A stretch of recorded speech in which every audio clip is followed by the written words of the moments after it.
Hello, and welcome to Anime Audio Commentary. Today I'll be commenting on Episode 9 of Spy Family Season 3. If you'd like to watch along, then start watching now.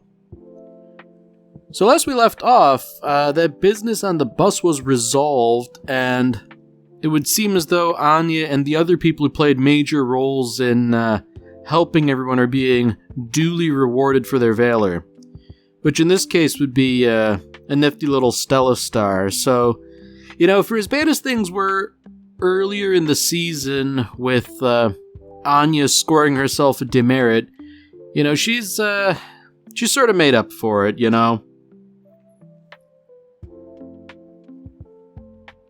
it is nice that all these students were recognized for their actions, considering all of them had, gone to fair lengths in very uncertain circumstances to do something to affect the outcome positively. I guess despite all the bad things you can say about a lot of the teachers here, at least they recognize when something good was done.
So naturally, after having been rewarded in very public fashion for everything, I imagine Anya and company will be the talk of the town.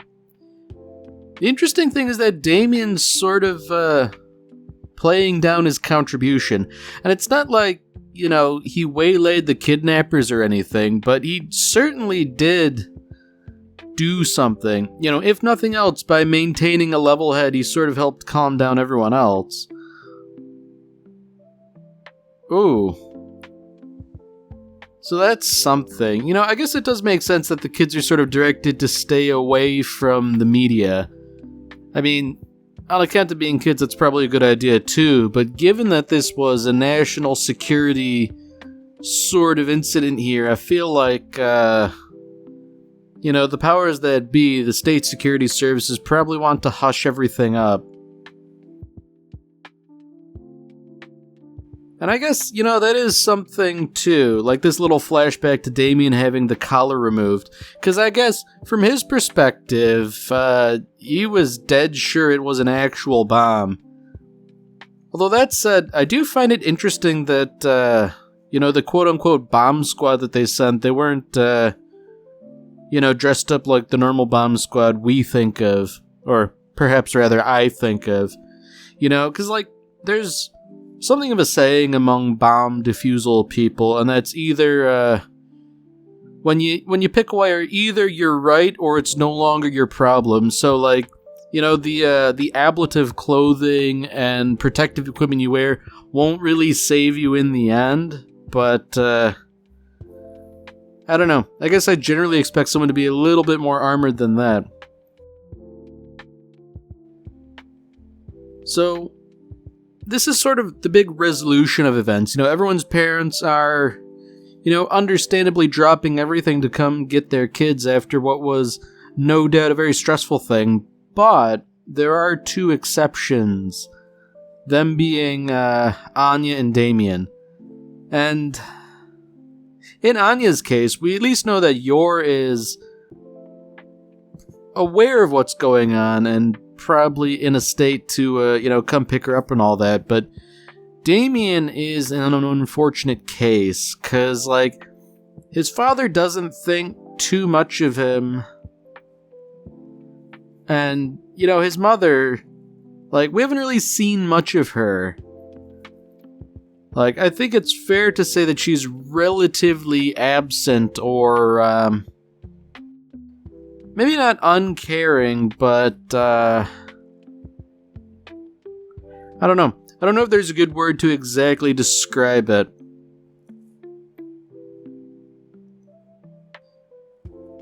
Oh dear. So Anya's already counting her chickens before they've hatched here, assuming that due to this, this shared strife, she and Damien are now friends, and that, he should invite her over and all that. And, I mean, friends do that, but they're more like good acquaintances at this point, Anya was just being kind of presumptuous, and Damien, being the son of an important person as he is, he's sort of unfortunately aware of the reputation his name brings with it, and how some people might associate with him only for that reason. And that's a harsh thing, especially for a child to be aware of something like that. That's rather grim. And that he would ascribe that to Anya is also kind of grim too, even if it is true in a sense. So Yor managed to show up, and the interesting thing here is that she arrived on foot, described having, searched all over the place, so I think it's fair to assume that she, ran through town comprehensively, which, wouldn't be surprising.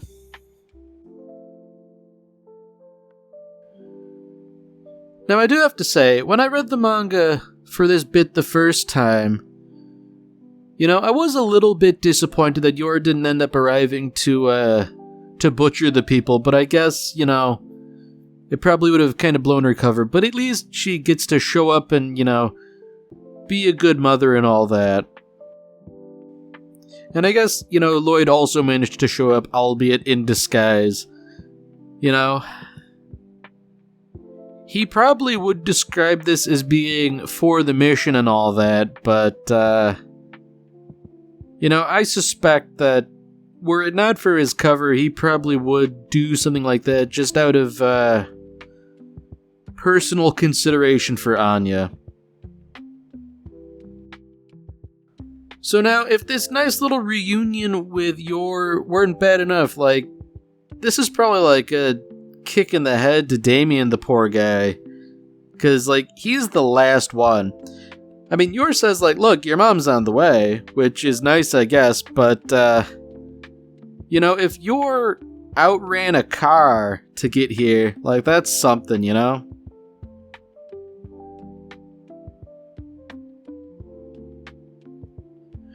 So this is sort of what I was getting at earlier, Damien is almost shocked and surprised that his mother would show up, and she sort of, responds in shock herself, of course I'm here, of course I would show up, but,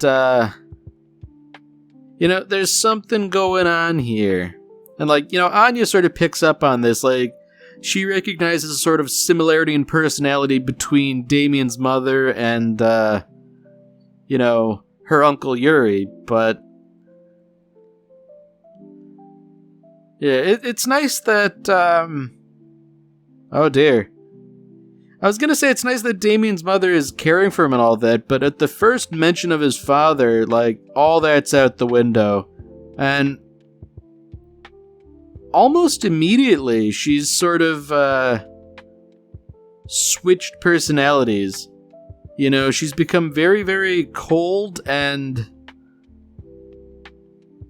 Wow. There's a whole lot of conflicting thoughts here, and in a real bad kind of way. Like, it's almost like really bad for Anya, because there are no doubt a lot of questions about what on earth is going on, and there's no way to get those questions addressed, So despite all the good things that have happened, earning a Stella Star and all that, Anya has once again let her reputation go to her head here.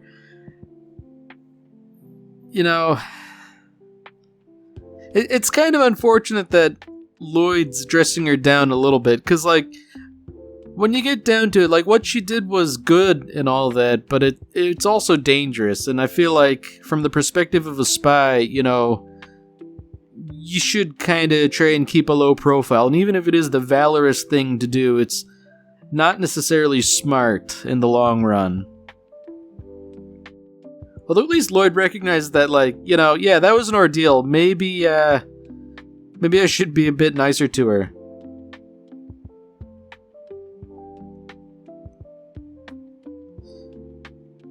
Yeah, okay, so Anya, she's really just, got it out for Lloyd, I guess, Like, Becky's car is bigger than this, I got to ride in a police car, like,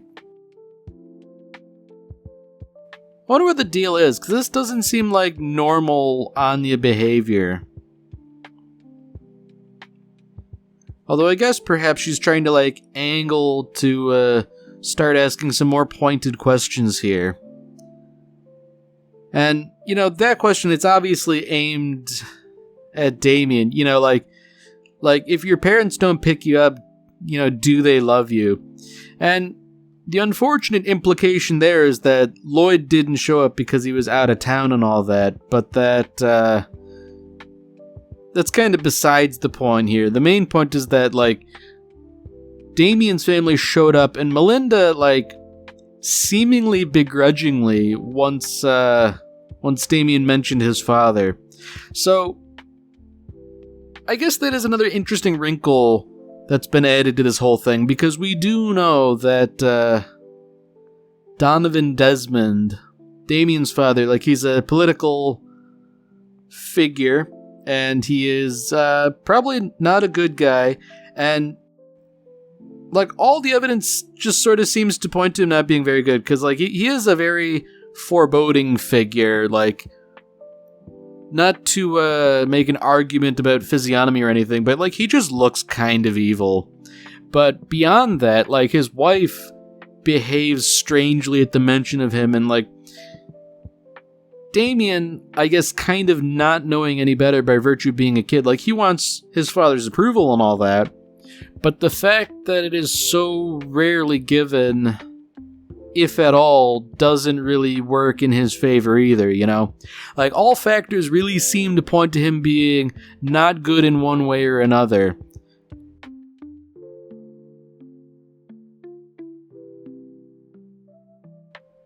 So earlier, Lloyd mentioned that classes were resuming. I don't know if that meant there was, like, a small impromptu break or anything, or if it was just, the weekend.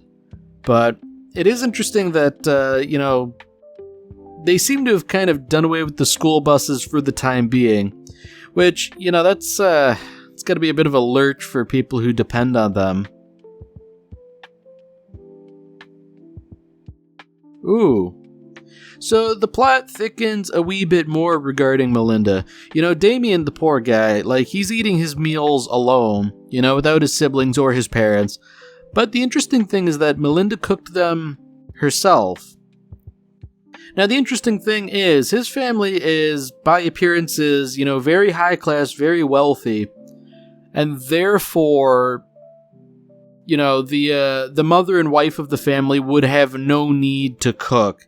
But that she did so was seemingly an expression of love, which, she's not above doing that, but she does seem to, like, turn on a dime, whether she's being loving or cold and distant. Oh dear. So, everyone's just sort of like taking their newfound fame in stride here. Except Anya, who's making a real big deal out of it, probably to her own detriment. Because, sure, a lot of students are like, hey Anya, how's it going? Sorry for talking bad about you before, and a bunch of stuff like that. Like, that's good and all, but it's just going to Anya's head. She's gonna cause a real big problem for herself, likely imminently. You know, I recognize it's one of those things where kids have no sense of scale or anything, but, like, she's assuming she has 100 friends now, and with that many friends, she could conquer the world.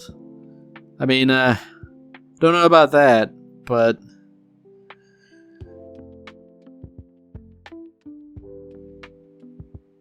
Ooh, so we're, reopening that line of teasing, I guess. You know, Damien is upset that someone has accurately noticed his affection for Anya, and therefore, you know, he's just trying to knock her down a peg publicly. It's interesting and kind of refreshing in a way that everyone just has the absolute wrong idea of, well, everything really. You know, the assumption is that Anya, by virtue of being a commoner compared to them, is possessed of this hardy constitution, and that, you know, there must be a secret to her powers here. I mean, that's not strictly true. Ooh. Okay, so once again, it seems like events are sort of conspiring to have Damien side with Anya. You know, like his two lackeys are saying, like, imagine having your mom cook for you. Like, imagine being that poor, and like, I mean, Damien certainly seemed to appreciate the meal, so, I don't know, man.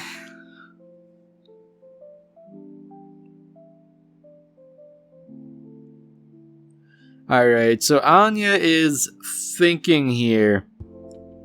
I'm thinking she's about to, blunder, I guess. You know, I feel like there's no real scenario in which she could give Damien commoner lessons in order to improve himself. You know? I mean, at least maybe she's thinking along the right lines of inviting Damien over rather than being invited to his house, but at the same time, you know, I don't know if that's necessarily gonna go over very well either. So, I mean, like, what's the worst case scenario, really? Like, it's probably not that bad, but if she invited Damien over, he'd probably say, no, I don't want to do something stupid like that, and thus, you know, shoot down Anya's invitation.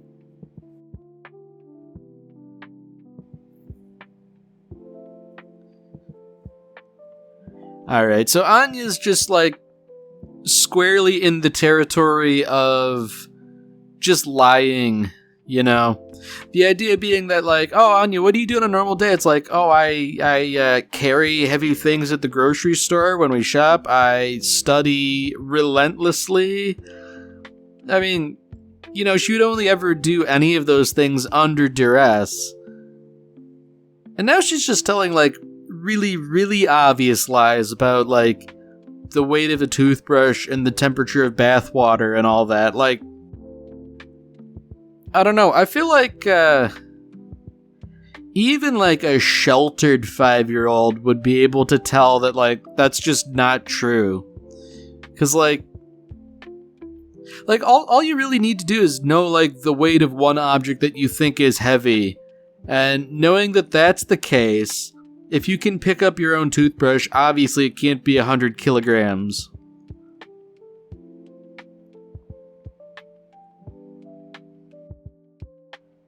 Oh, dear. So, I guess Anya's at odds with Becky now, you know? The idea is naturally that Becky's trying to, like, save Anya here from making a fool of herself, but, Anya's just jealous now. And I find it interesting that, you know, Becky, presumably her best friend, is, you know, like, it's not understood by Anya that this is for her own benefit here. Man, it really is insane how quickly all this went to Anya's head and how she assumes everyone is trying to now sabotage her. I mean, even to the point where she's actively shooting herself in the foot here regarding Plan B, you know? I mean, whoa boy. Damien, he's using fighting words there. Like, that's something. And now, despite all her bluster, I guess Anya is crying, you know, which she said she never does. So, yeah, I guess it's kind of over, right? Like, once you have to, like, tell everyone, no, I am strong and stoic and all that, like, it's kind of over, you know? No one would believe that. And more to the point, I feel like, kids on some instinctual level just kind of know that's not true.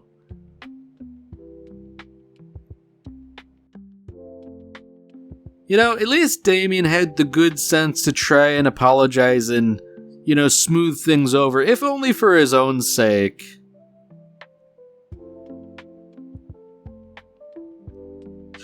In a weird sort of roundabout way, he has demonstrated his strength by, you know, apologizing in front of a crowd.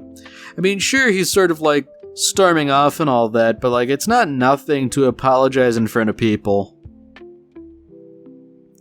Of course, you know, despite this show of grace here, Anya is now resuming the fight.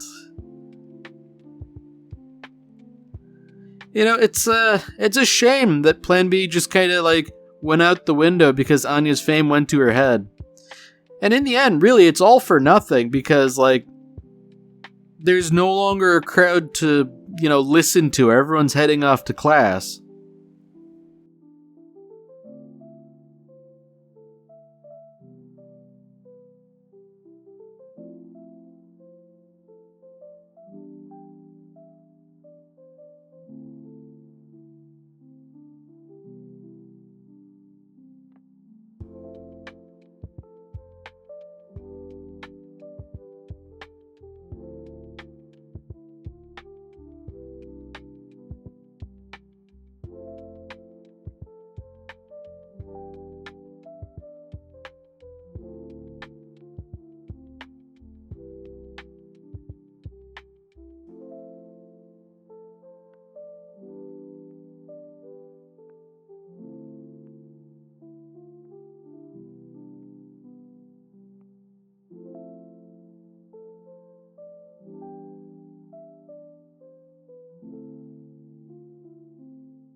Alright, well that's it for this episode. If you've enjoyed it, then by all means, tune in for the next one. See you, Space Cowboy.